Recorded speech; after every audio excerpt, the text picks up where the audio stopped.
Assalamualaikum warahmatullahi wabarakatuh.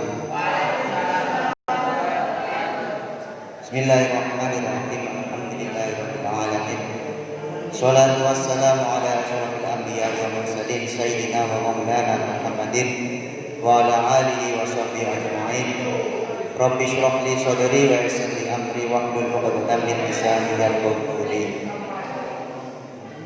Yang saya hormati seluruh jajaran pengurus rayon, panitia, SC maupun OC, dan seluruh anggota Mapaba Rayon Matalangit angkatan 2020. Langsung saja pada materi ini, materi tentang keindonesiaan sejarah bangsa, ini agak sensitif karena apa yang saya sampaikan itu tidak ada di dalam buku pelajaran yang sampean pelajari waktu sekolah pada jenjang dasar sampai pada tingkatan perguruan tinggi. Itu nanti akan berbalik di luar dugaan sampean. Maka harapan saya teman-teman tolong diperhatikan, karena materi ini itu soal cerita, dan mungkin modulnya juga mungkin sedikit banyak direvisi. Pertama-tama saya akan mengajukan beberapa pertanyaan. Pertanyaan yang pertama adalah, betulkah penjajahan Belanda itu dilakukan selama 350 tahun? Saya nanti akan bikin voting. Apakah betul penjajahan yang dilakukan oleh bangsa Belanda terhadap bangsa Indonesia itu memakan kurun waktu lebih dari 300, kurang lebih dari 350 tahun?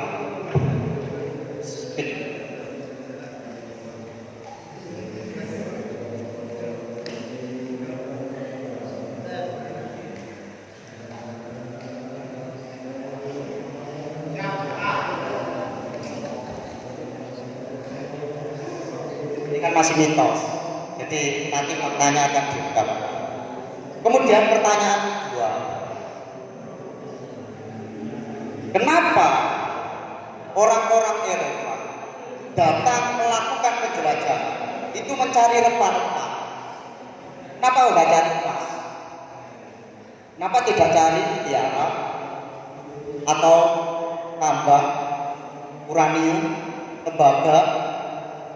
Kenapa tidak mencari itu? Kenapa kok rempah-rempah? Yang dicari itu bumbu dapur. Sampai ngerti rempah-rempah itu? Pala, jahe. Nah itu nama rempah-rempah. Bumbu dapur kok dibolehi. Masa wong Eropa itu kurang gawe. Apa dene ndone kono iki gawe bojone? Mas boleh bumbu dapur entek. Boleh rono nanti di Indonesia. Perjalanannya berapa? Hampir 1 tahun perjalanan dari Eropa ke Indonesia, ekspedisi itu. Kenapa harus rempah-rempah?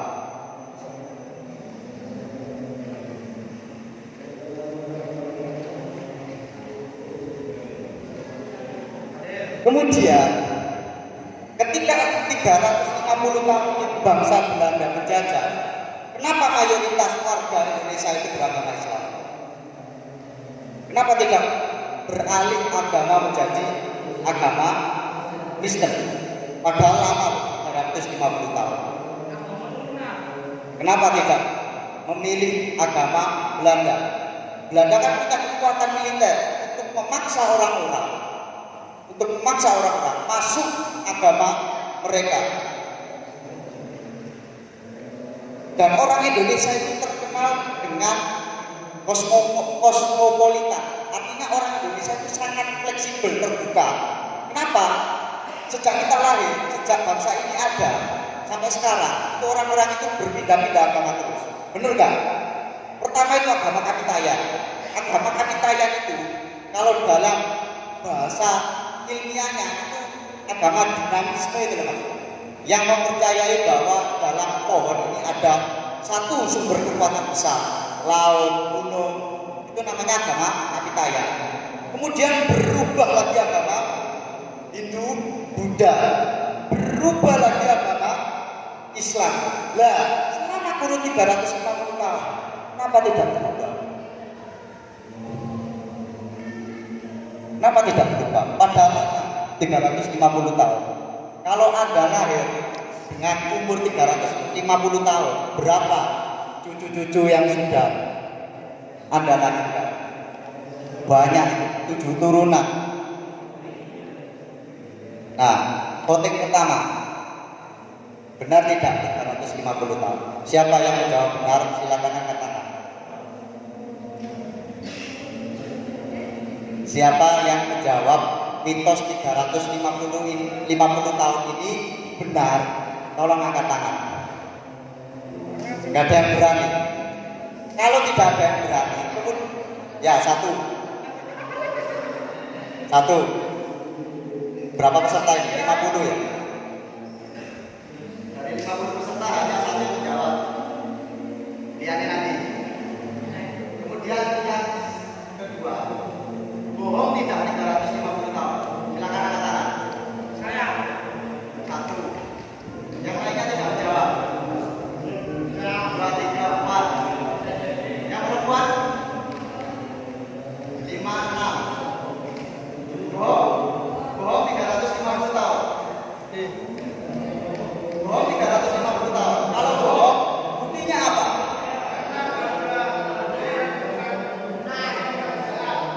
Kenapa? Dijajah pada saat kerajaan. Nah iya, eksistensi kerajaan di Indonesia itu dia tidak punya pengaruh apapun terhadap rakyat, karena hanya menjadi boneka. Apa itu tidak termasuk penjajahan? Nah iya, berarti kan dijajah. Artinya kan masih dijajah selama kurang lebih 350 tahun. Nah saya tanyakan itu, berarti sejak kapan Indonesia ini dijajah? Kalau bukan 350 tahun. Kalau yang 350 tahun itu hitungannya dari tahun berapa? Paham gak teman? Paham gak? Wes, tak sudono kuncinya. Jadi 350 tahun. Siapa yang mengatakan 350 tahun? Siapa? Samian. Ya saya. Nah, tidak, di dalam buku sejarah sampean itu kan 350 tahun. Dia mengambil referensi dari mana? Kok 350 tahun? Terus siapa yang mengucapkan pertama kali Indonesia dijajah itu selama 350 tahun? Apakah orang Indonesia atau orang Belanda? Belanda. Siapa? Guru SD. Ya, guru SD. Jadi 350 tahun diucapkan pertama kali oleh presiden pertama kita, Insinyur Soekarno. Bayangkan, Insinyur Soekarno membuat hoax terbesar dalam sejarah bangsa kita. Pemimpin besar revolusi Indonesia membuat hoax terbesar selama 70 tahun kita merdeka. Dia bodohi semua rakyatnya. 350 tahun kita dijajah. Soekarno itu yang bikin. Kenapa dia bikin begitu? Alasannya apa? Tentu dia punya alasan. Hah? Nah, strateginya tidak jauh dari itu. Strategi itu digunakan Soekarno untuk memupuk kebencian orang-orang Indonesia terhadap kolonialisme Belanda.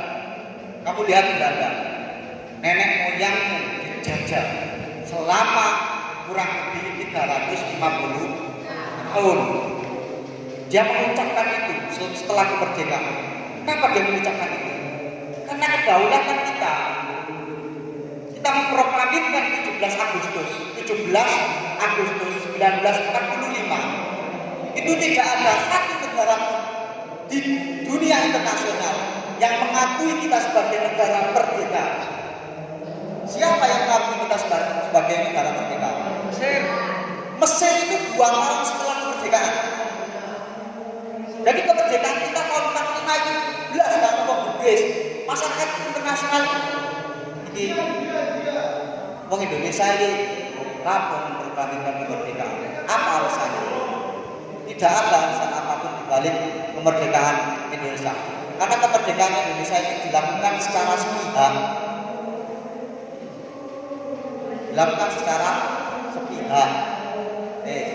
Nah, pada akhirnya karena dilakukan secara sepihak, maka setelah tahun 45 Belanda datang kemari untuk kembali menjajah Indonesia. Nah, Soekarno kemudian mengucapkan mitos 350 tahun. Untuk apa? Untuk membakar semangat masyarakat orang-orang Indonesia, terutama arek-arek Surabaya yang terkenal pertempuran di Surabaya. Nah itu mas alasannya. Tetapi sayangnya orang-orang yang berada di pemerintahan tidak mau merubah fakta 350 tahun penjajah. Kan kita sudah merdeka. Nah itu yang pertama. Kemudian yang kedua tentang rempah-rempah. Kenapa rempah-rempah? Ceritanya gini. Dulu sebelum ditemukannya teknologi dan sistem pelayanan yang canggih, orang-orang Eropa itu mendapatkan rempah-rempah itu dari orang Arab. Lewat mana? Lewat Laut Merah, Selat Laut Merah, yang menghubungkan antara benua Asia dengan benua Eropa. Nah, setelah perang salib pada dinasti Ottoman, Turki, kemenangan direbut oleh pihak Islam. Sehingga apa yang terjadi? Laut Merah itu ditutup jalur perdagangannya. Jadi gambaran itu gini. Kalau gambarnya kayak misalnya bayang-bayang. Ini Indonesia.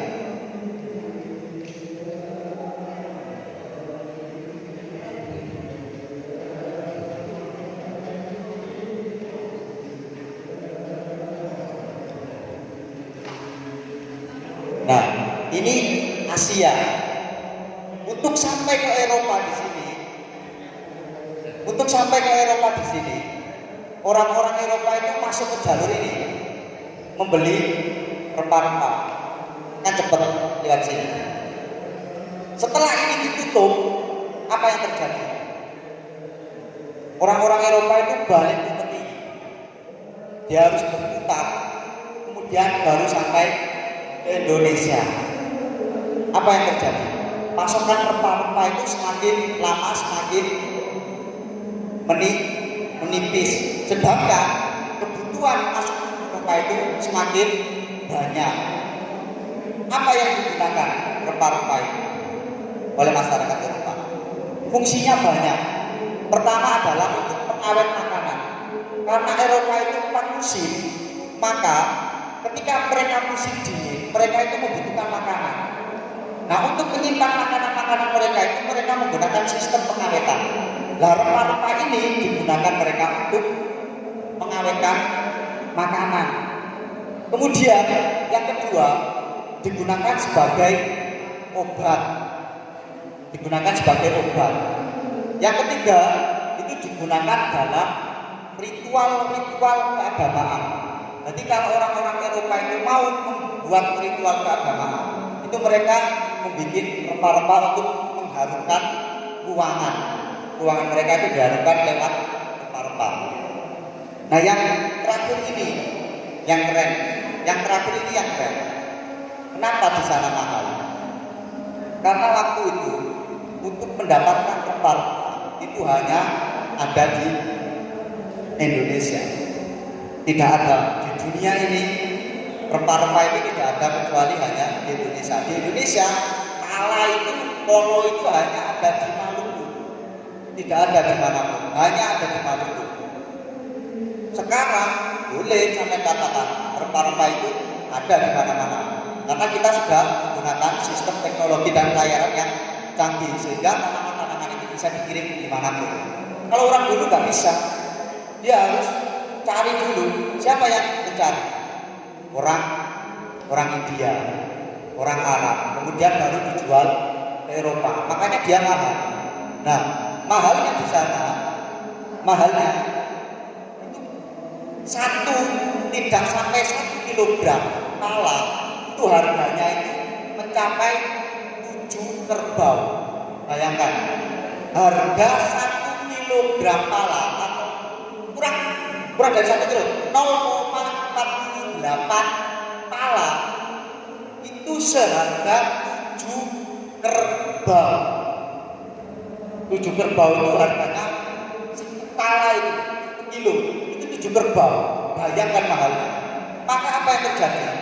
Maka orang-orang Eropa menganggap rempah itu sesuatu yang eksotis, lambang simbol kemewahan. Kalau biasanya zaman kemarin itu apa? Akik itu kan. Akik itu kan menjadi simbol kemewahan kan. Nah, dulu orang Eropa itu menganggap rempah-rempah itu sebagai simbol kemewahan. Setelah akik kemudian labon, setelah labon cupang. Mari cupang apa? Bom panen. Nah, dulu itu orang-orang Eropa itu rempah-rempah itu yang menjadi simbol kekayaan. Maka dicari terus. Nah, pertama kali orang-orang Eropa yang mendarat di Indonesia itu bangsa Portugis yang berhenti di Maluku. Di sana dia memonopoli perdagangan yang ada di Maluku bersama Sultan Tidore. Ada perjanjian khusus di sana bahwa kita akan menjual rempah hanya kepada bangsa Portugis, tetapi bangsa Portugis harus membuat benteng di Tidore. Kenapa demikian? Karena Sultan Tidore itu harus bersaing dengan kerajaan-kerajaan lokal. Dulu negara kita bukan negara kesatuan, tapi negara terpisah. Sistemnya itu sistem kerajaan, dan mereka saling berebut satu sama lain. Apa yang kemudian terjadi? Mereka meminta bantuan Portugis. Nah, selang beberapa tahun, selama 1 abad, akhirnya Portugis pindah karena kedatangan orang-orang Belanda. Mereka diusir oleh orang-orang Belanda yang kemudian masyarakat di sana itu ikut membantu Belanda. Nah, iki Pak. Iki nanti yang akan menjawab 350 tahun.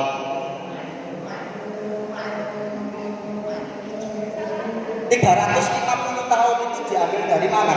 Diambil dari tahun 1596.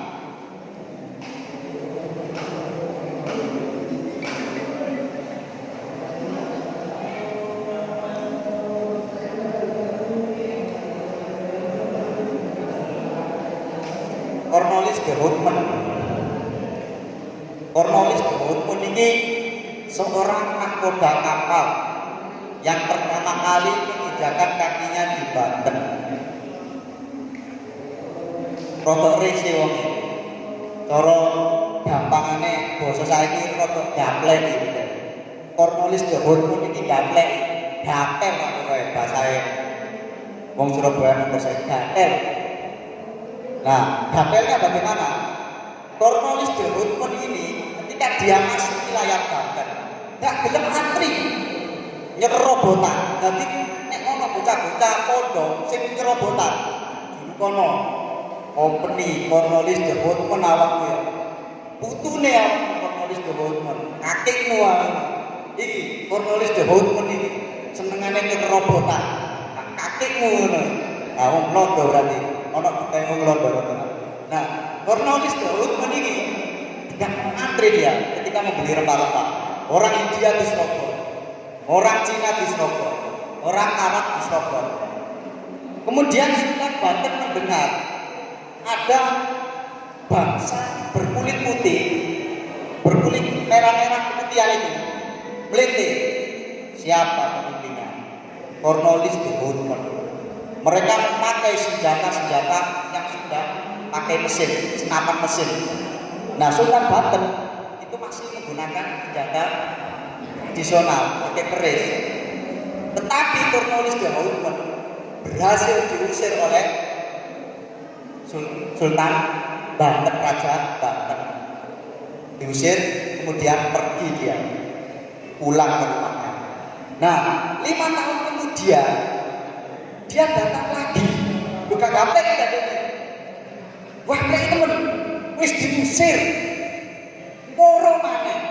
Iku lo marani kepoki, wong wis kalah kok sekarang mana? Cornwallis de Houtman itu seluruh pasukannya dipenggal oleh Raja Banten. Ditinggalkan hanya satu, Cornwallis de Houtman. Katakan kepada pemerintahan Belanda, Kerajaan Banten siap bertempur. Balik deh, belite dia mau Indonesia ini. Aku cerita mengkorok. Nah, dia balik lagi, tapi gak ke Banten, ke Aceh. Cornwallis de Houtman itu 5 tahun kemudian dia ke Aceh. Ke Aceh, podoy etikanya. Gak itu ketemu. Dia nyerobotan itu. Kemudian Raja Aceh dengar, diputuslah seorang perempuan namanya Kapten siapa? Kapten siapa? Kapten siapa? Masa ada yang tahu? Seorang perempuan? Kartini. Monggo Aceh Kartini. Ngatur. Di Aceh lah, di Aceh. Itu wis ngatur dijelasin. Bukan Cunadin. Sebelum Cunadin, namanya itu Kapten Malayahati. Nah, Cornwallis de Houtman ini ditantang face to face sama seorang perempuan. Kita duel 1 lawan 1. Apa yang terjadi? Kalah dia. Cornwallis de Houtman itu tinggi, orang-orang Eropa itu kan tinggi. Masyarakat Indonesia kecil, yang laki-laki aja kecil, apalagi yang perempuan. Itu kalah dia.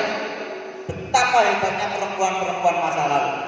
Maka kalau kita membahas gender, membahas feminisme, sudah tuntas, dituntaskan oleh orang-orang dahulu. Terus kita bahas gender, tidak usah bahas feminisme yang mengatakan bahwa perempuan itu lebih hebat dari laki-laki. Kita itu setara, makanya ketika sampai sudah berumah tangga, hati-hati sama istri sampai sendiri. Termasuk ketua itu untuk saya sendiri yang sudah berumah tangga. Biasanya akan mulai ngono. Yes ngono, kena omongan bojo lempar kae. Nek kene mlete, omah ya. Nek bos itu omah ya kucing anggora. Maka harus hati-hati sama perempuan. Ini fakta ini. Pusing saya. Jadi dipenggal itu kepalanya Cornwallis de Houtman sama Kapten Malayahati. Nah, setelah itu bangsa Portugis tidak mau menyerah. Mereka membentuk satu kongsi dagang namanya VOC. Ini yang menyebut kekayaan Indonesia selama bertahun-tahun. VOC ini luar biasa hebatnya. Didirikan pada tanggal 20 Maret tahun 1602. VOC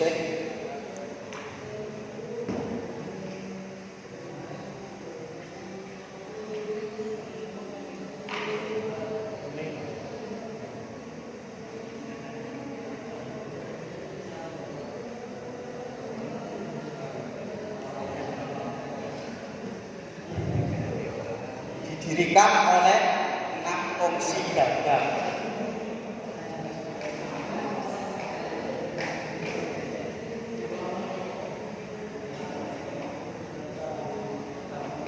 Nah, ini kita akan membahas fakta-fakta PUC.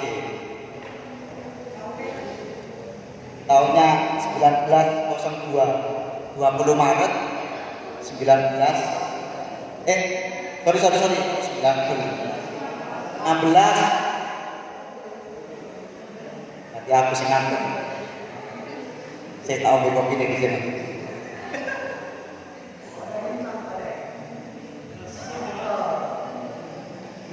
Untuk peserta gak dikasih kopi. Protes sama panitia. Panitia ini mana ini kopinya peserta?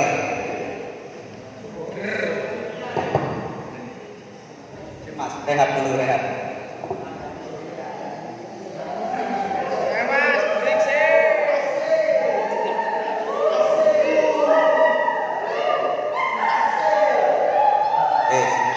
Apa itu? Hahu-hahu. Kalau suka bicara, jangan hahu-hahu. I love you gitu loh. Apa kalian ini? Punya jiwa-jiwa berani. Datangi, Pak, aku seneng kon. Bukannya gawani, Pak. Pak itu.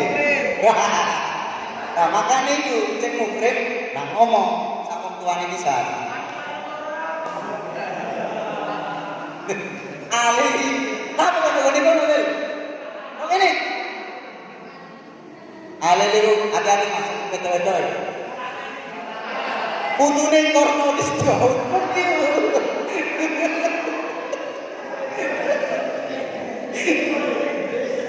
Hati-hati ya.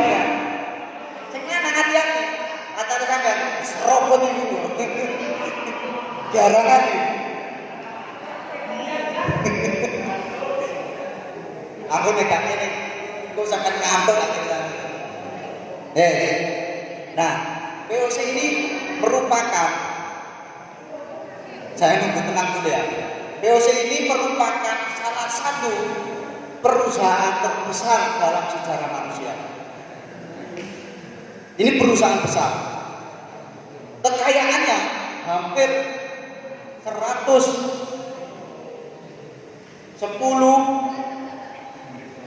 triliun.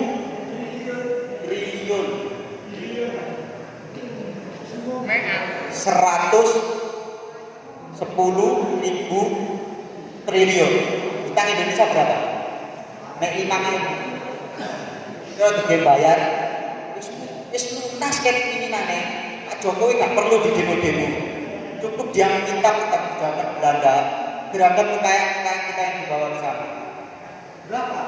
110.000 triliun. Ini yang kemudian membuat Belanda itu menjadi negara kaya-kaya. Belanda itu hanya sebuah negara yang asal mulanya itu sebuah provinsi. Dia itu bukan negara, provinsi yang kemudian diberikan kedaulatan menjadi sebuah negara. Kemudian dia bisa menyedot kekayaan kita kurang lebih 110.000 triliun. Dari mana? Dari bumbu dan dapur. Dari bumbu dapur, Mas. Kekayaannya itu dari bumbu dapur dia. Gak tahu gak emas. Bukan emas, bukan perak, bukan harta itu. Cuma rempah-rempah. Jadi penghitungan ya, gak usah kayak emas. Cukup bumbu dapur terpenuhi bes akhirannya.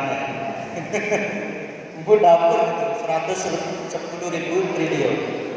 Nah, 110.000 triliun jika dibandingkan dengan perusahaan hari ini, Microsoft, Apple, Google, Amazon, dan 15 perusahaan-perusahaan di dunia baru bisa mengalahkan POC. Bayangkan, Google, Facebook, Amazon, Apple itu digabungkan, baru dia kemudian bisa menyamai kekayaannya dengan POC. Nah, menariknya POC ini merupakan salah satu perusahaan saham pertama, sama tahu saham yang ekonomi ya, kerja semuanya. Dari dia itu sebuah perusahaan yang membuka sahamnya secara terbuka, multinasional. Itu pertama di dunia itu VOC. Nah, dia punya dokumen namanya rak besar itu dari baja yang hanya bisa dibuka oleh 17 orang. Namanya itu Heeren 17. Heeren 17. Yang ini paling tulisannya. Heeren 17. Jadi dia punya berangkas berisi dokumen, uang dan sebagainya. Itu hanya bisa dibuka oleh 17 orang itu. Dari tiap-tiap kamar perwakilan dari 6 perusahaan dagang. Jadi yang datang ke Indonesia itu bukan pemerintah Belanda, tetapi VOC. Bukan Belanda. Belanda datang sekitar tahun 1800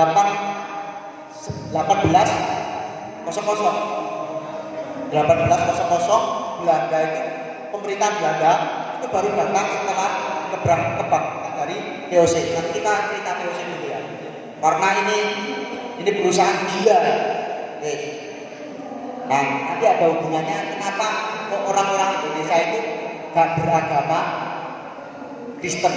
Nah, ini VOC datang itu tidak membawa misi gospel.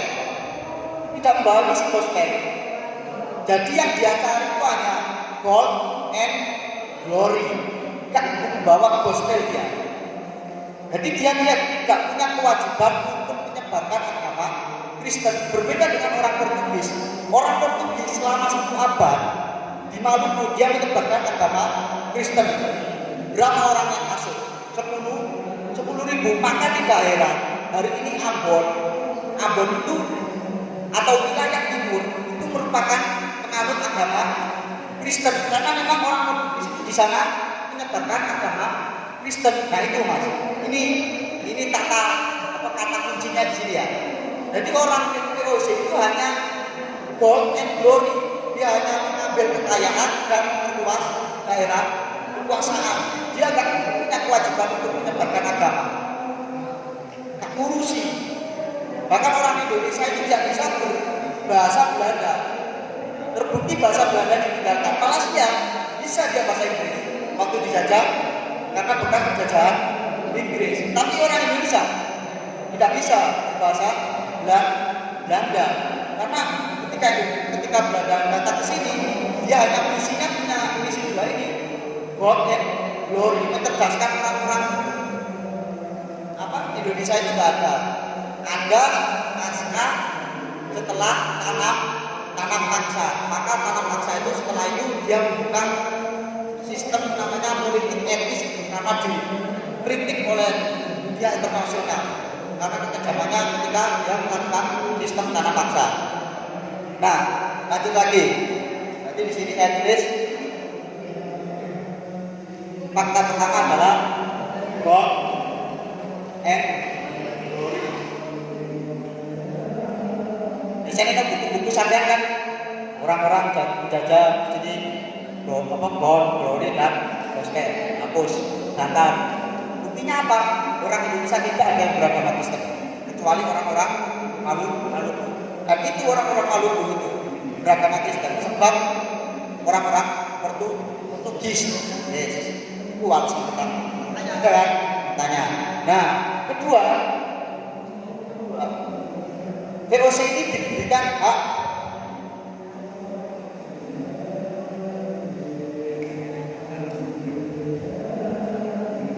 hak oktroi.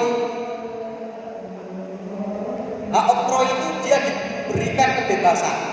Dia membuat pasukan, dia membuat mata uang, kemudian dia mengatur daerah-daerah jajahan di luar pemerintahan Belanda. Jadi VOC ini bisa dikatakan negara dalam negara. Jadi oleh pemerintahan Belanda, VOC ini diberi wewenang untuk membuat satu kesatuan militer sendiri, mata uang sendiri, dan mengatur daerah jajahannya. Kedua, pegawai VOC ini bukan hanya orang Belanda, bukan hanya orang-orang Belanda, tetapi siapa? Orang-orang Indonesia juga terlibat di dalam organisasi VOC. Jadi bukan hanya orang-orang Belanda saja yang terlibat, tetapi orang-orang Indonesia, orang-orang Portugis, orang-orang Italia, dan dunia internasional itu menjadi pegawai VOC. Kenapa demikian?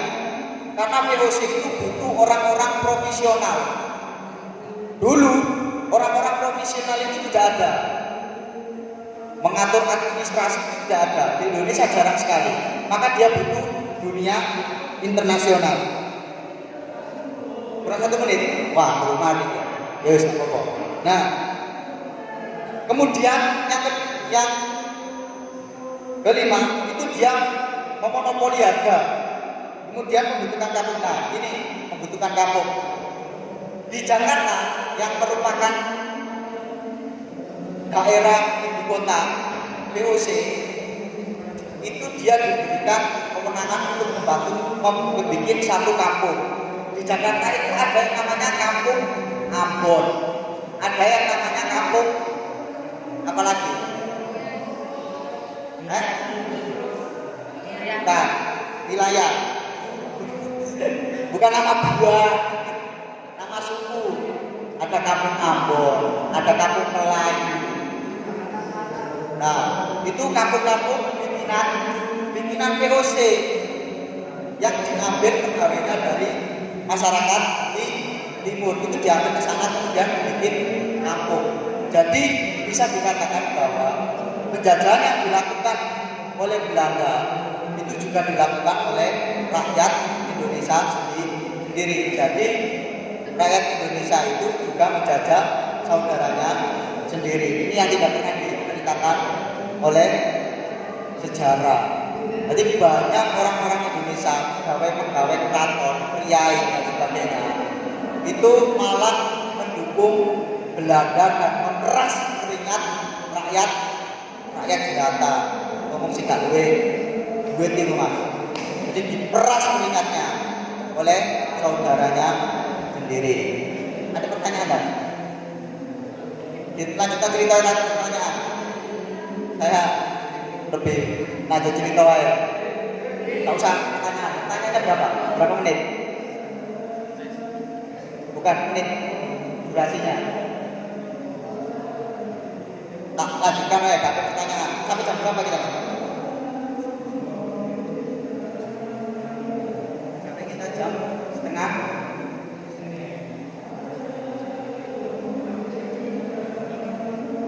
Oke. Berarti sekitar 45 menit. Jam 10 lebih 45 menit dan sekarang jam 10 lebih 35. Masih foto panjang. Tak bawa bisa cerita deh. Gak usah sisi pertanyaan. Ngatur sampai ceritanya. Nah, dan yang terakhir itu fakta dari VOC ini, orang Belanda itu tidak mau menetap di Indonesia. Orang Belanda itu tidak mau menetap di Indonesia. Mereka itu menetap, ingin balik ke Belanda. Setelah mereka bertugas di daerah jajahan, ya mereka langsung balik ke Belanda. Berbeda dengan orang-orang Portugis. Orang-orang Portugis rata-rata menetap kemudian kawin dengan orang-orang setempat dan lahir beranak pinak. Nah, orang-orang Belanda itu dia nggak mau menetap. Dan VOC itu melarang pegawai-pegawai Belanda itu membawa perempuan. Akhirnya apa? Akhirnya banyak orang-orang Belanda yang laki-laki itu gatel, gatel, paham maksud saya. Orang-orang Belanda, apalagi yang sudah nikah, itu gatel, manusia gatel, burungnya gatal. Akhirnya apa? Mereka membuat guling itu warisan dari kolonial Belanda. Guling itu loh, tahu nggak? Nah, karena orang-orang Belanda itu merasa kesepian, gatel, akhirnya mereka membuat guling. Dan mereka tidak mau mengguli orang-orang Jawa, karena mereka merasa bahwa orang-orang Jawa itu kotor, kuno, kolot dan sebagainya. Saya ini wong Jawa, wong Londo orang tertarik. Mereka saking mengenai pas saya ngom lagi dikasar. Namanya itu jelas satu. Dia akan mau menikah dengan orang-orang Indo. Tahu orang-orang Indo? Orang-orang Indo itu orang-orang campuran, orang-orang Portugis yang menikah dengan orang penduduk lokal. Kemudian anaknya itu dikatakan orang Indo. Nah, mereka baru mau menikahi mereka. Kalau orang penduduk lokal asli wong Jawa, enggak gelem blas, enggak rolap, pokoknya enggak gelem. Nah, kemudian apa warisan yang terakhir itu? Kami ngerti duit. Duit tahu duit. Duit itu dari kata Dutch. Dutch itu artinya Belanda. Maka dia membuat Dutchland. Mata uangnya itu namanya Dutchland. Nah, orang-orang Indonesia itu karena ilat Jawa, maka akhirnya membacanya duit. Nah, duit itu salah satu warisan kalimat dari Belanda. Itu punya duit lah. Sini gue pinjem. Nah, duit itu warisan dari kolonial Belanda. Kemudian, nah ini komoditi rempah itu berubah. Orang-orang Eropa itu tidak menggunakan rempah-rempah. Padha karo sampeyan delok ake cupang barang Mas. Ketika banyak orang yang berminat, banyak orang yang memiliki, akhirnya harganya turun. Dalam sistem ekonomi, ketika produksinya lebih daripada permintaan barang, maka harganya turun, sama dengan rempah-rempah. Nah, komoditinya berubah arah. Mana? Kopi, tebu, dan tembakau dan lain-lain. Teh, itu bukan lagi rempah-rempah, tapi kopi itu yang paling dominan di sana. Jadi kopi paling nikmat menurut kopi luang bet kopi iki yang nikmat, ini tak luang bet kopi. Kopi paling nikmat itu kopi yang berasal dari Indonesia, terutama kopi Dayu. Tahu kopi Dayu dari mana? Dari Aceh. Kopi sampai Mas Oro, kopi Dayu itu dari Aceh. Campuran dengan Baito. Kopi Dayu itu kalau menurut orang-orang Belanda, orang-orang Eropa, itu kopi paling nikmat di dunia. Jadi kopi itu meskipun bijinya itu dari Eropa, tetapi karena struktur tanahnya di Indonesia ini subur, maka hasil dari buahnya juga berbeda. Makanya sampai lihat tanaman jagung di Gresik dengan di Tuban berbeda, karena struktur tanahnya juga berbeda. Lebih bagus kualitas di Tuban dibandingkan dengan Gresik, karena struktur tanahnya masih bagus. Nah, sama juga dengan kopi. Nah, lambat laun POC ini mengalami kebangkrutan. Pertama, kenapa dia bangkrut? Pertama adalah karena korupsi. Korupsi ini budayanya orang Indonesia. Orang Belanda nggak kenal itu namanya apa itu korupsi. Tapi dia ketika berada di Indonesia, dia memahami bahwa kekayaan itu paling enak itu jadi Dewi. Pada akhirnya dia meniru raja-raja yang feodal itu, raja-raja di raja-raja di Indonesia ini terkenal akan feodalismenya. Tahu feodal? Tahu feodal? Feodal itu sistem yang memupuk kekayaan untuk dirinya sendiri itu feodal. Jadi orang Belanda itu kok enak orang Indonesia ini.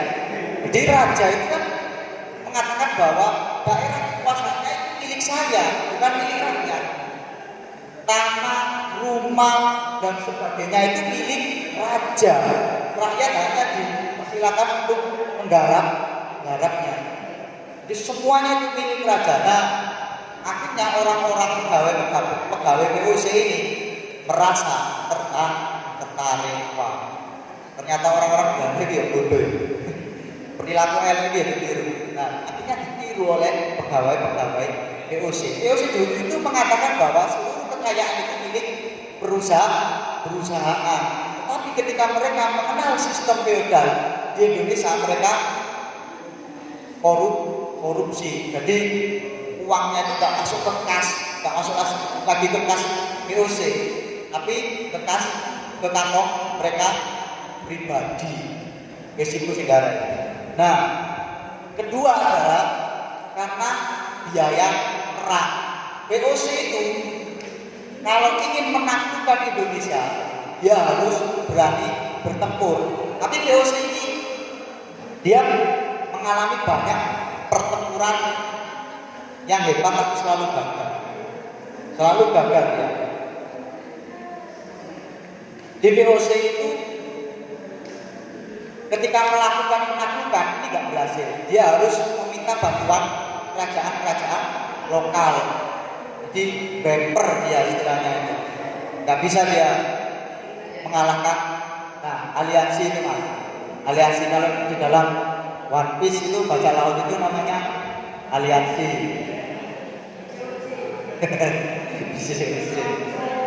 Nah, kemudian bubarnya itu pada akhir tahun tanggal 31 Desember 1799 VOC dibubarkan. Kemudian kekayaannya dan hutang-hutang dari VOC itu ditanggung oleh pemerintah kolonial Belanda. Nah, ini titik tekannya. Berarti sejak tahun 1800 Belanda dalam hal ini pemerintahnya baru akan melakukan penaklukan di daerah Nusantara. Di titiknya itu di 1800, bukan di Cornwallis de Houtman ini. Jari Soekarno itu sejak Cornwallis de Houtman ini datang ke Indonesia melakukan penaklukan. Tetapi faktanya adalah pada tahun 1800. Nah, baru dia menaklukkan daerah-daerah jajahan itu.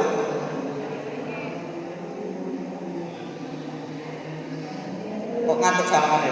Lagi ngantuk. Ngantuk lah mas. Jam berapa ya? Ya, waktunya habis ya?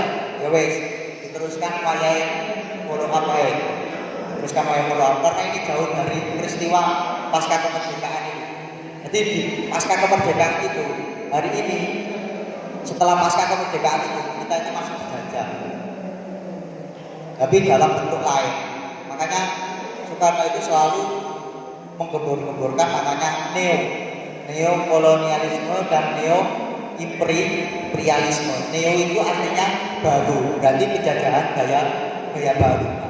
Kira-kira apa penjajahan gaya baru itu?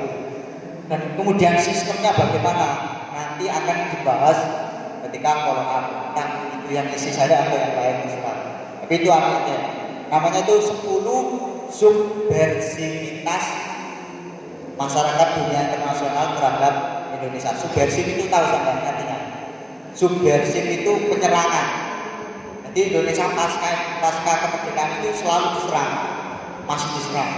Agresi satu militer Belanda dan agresi militer gua Belanda itu bukti secara fisik kita itu belum merdeka, belum diakui secara di mata Belanda, diakui secara internasional. Oke, sekian. Ya, itu tadi penjelasan panjang terkait materi sejarah kebangsaan. Karena tidak ada sesi tanya jawab, nanti apabila ada yang kurang jelas atau yang ingin ditanyakan, langsung bisa ke pemateri. Mungkin itu yang bisa kami sampaikan, kurang lebihnya mohon maaf. Wassalamualaikum warahmatullahi wabarakatuh.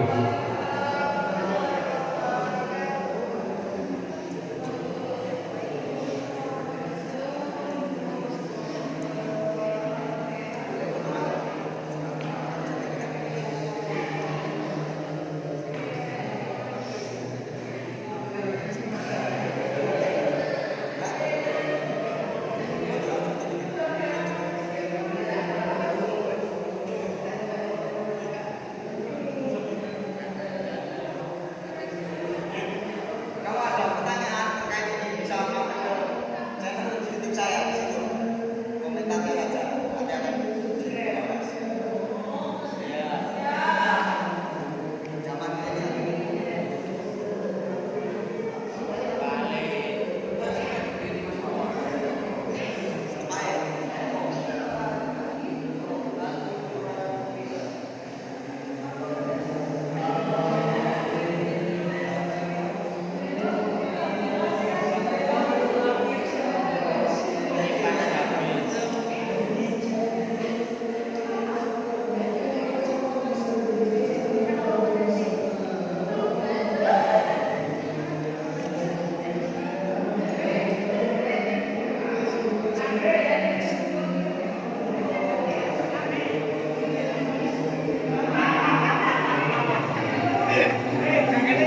Lah kok penyimpanan habis? Loh, Wah, rekam. gak ngerekam berarti? Rekam kok gitu, Pak. Ngerekam.